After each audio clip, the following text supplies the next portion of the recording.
పెట్టుకుంది.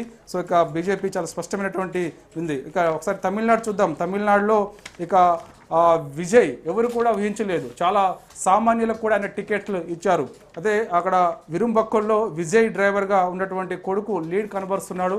దాదాపుగా 8,000 ఓట్లకు పైగా ఆయన లీడ్ కనబరుస్తున్నారు. చాలా సామాన్య వ్యక్తులకు కూడా టికెట్ ఇచ్చి గెలిపించుకునే దిశగా తమిళ ప్రజలు కూడా ఈసారి మార్పు కోరుకున్నారు. సో దానిలో భాగంగా టీవీకేకి ఎక్కువగా అంటే మనం ఒకసారి పరిశీలిస్తే చక్రి దాదాపుగా 100కు పైగా స్థానాల్లో టీవీకే 3,000 ఓట్లకు పైగా లీడ్ కనబరుస్తుంది. తక్కువ మెజార్టీ అంటే డిఎంకేకి అదేవిధంగా టీవీకే పార్టీకి మధ్య ఒకసారి తేడా చూస్తే 3,000 ఓట్లునే కనిపిస్తూ ఉంది దాదాపుగా 100కు పైగా స్థానాల్లో. సో వరావరి అని ఉంటుందని నేను చెప్పినప్పటికీ కూడా అత్యధికంగా టీవీకేకి తమిళ ప్రజలు ఎక్కువగా ఓటేశారు. సో ఇక తమిళంలో ముఖ్యమంత్రిగా విజయ్ సో ఆయన ఇక ఎప్పుడు ప్రమాణ స్వీకారం ఏంటి అనేది కూడా మనకి సాయంత్రం క్లారిటీ వస్తుంది. సో కాకపోతే మ్యాజిక్ ఫిగర్కి దగ్గరగా లేడు కాబట్టి కాంగ్రెస్తో పొత్తు పెట్టుకునే అవకాశం అయితే కనిపిస్తుంది. ఇప్పటికే విజయ్ తండ్రి చంద్రశేఖర్ ఆయన మీడియాకు కూడా ఇదే చెప్పారు, కాంగ్రెస్ పార్టీతో పొత్తు పెట్టుకుంటాం.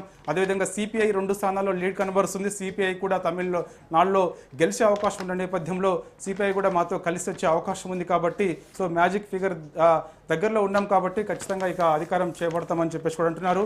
సో ఓటమి పైన మరి ఇక స్టాలిన్ మాట్లాడాల్సి ఉంది. సో ఆయన మరి ఏం మాట్లాడతారనేది కూడా తెలియాల్సి ఉంది. కొద్దిసేపటి క్రితమే విజయ్ కనబరిచినటువంటి లీడ్ సంబంధించి కొద్దిసేపటి క్రితమే ఆంధ్రప్రదేశ్ మాజీ ముఖ్యమంత్రి జగన్ మోహన్ రెడ్డి కొద్దిసేపటి క్రితమే ట్వీట్ చేశారు ఎక్స్ వేదికగా. ఆయనకి అభినందనలు కూడా చెప్పారు. సో ఇక ఆయన ఈరోజు ఉదయం తిరుపతి దేవస్థానానికి వెళ్ళినటువంటి త్రిష అక్కడ దర్శనం పూర్తి కాగానే నేరుగా విజయ్ ఇంటికి వెళ్ళారు. సో విజయ్ ఇంటికి వెళ్ళిన తర్వాత త్రిష విజయ్కు అభినందనలు కూడా చెప్పడం జరిగింది. సో పెద్ద ఎత్తున విజయ్ ఇంటికి అభిమానులందరూ కూడా వస్తున్నారు. ఇప్పటికే టీవీకే పార్టీ కార్యాలయం దగ్గర 2 అంచెల భద్రత కూడా ఏర్పాటు చేశారు. సో ఇప్పుడే టీవీకే కార్యాలయం దగ్గర పెద్ద ఎత్తున టీవీకే శ్రేణులందరూ కూడా సంబరాలు చేసుకుంటున్నారు, మిఠాయిలు తినిపించుకుంటున్నారు. తమిళనాడులో ఇంత అనూహ్యమైనటువంటి పరిణామం ఎప్పుడు కూడా చోటు చేసుకోలేదని చెప్పేసి కూడా తమిళ ప్రజలందరూ కూడా భావిస్తున్నారు. సో ఇప్పుడు విజయ్ ఎంతో బాధ్యతగా ఉండాల్సిన అవసరం ఉంది. తమిళ ప్రజలకు ఇచ్చినటువంటి హామీలకు సంబంధించి కానీ సో తన ముఖ్యమంత్రిగా పాలనపరమైనటువంటి విధానాలు కానీ సో ఎంతో బాధ్యతగా ఆయన నిర్వర్తించాల్సిన అవసరం ఉంటుంది.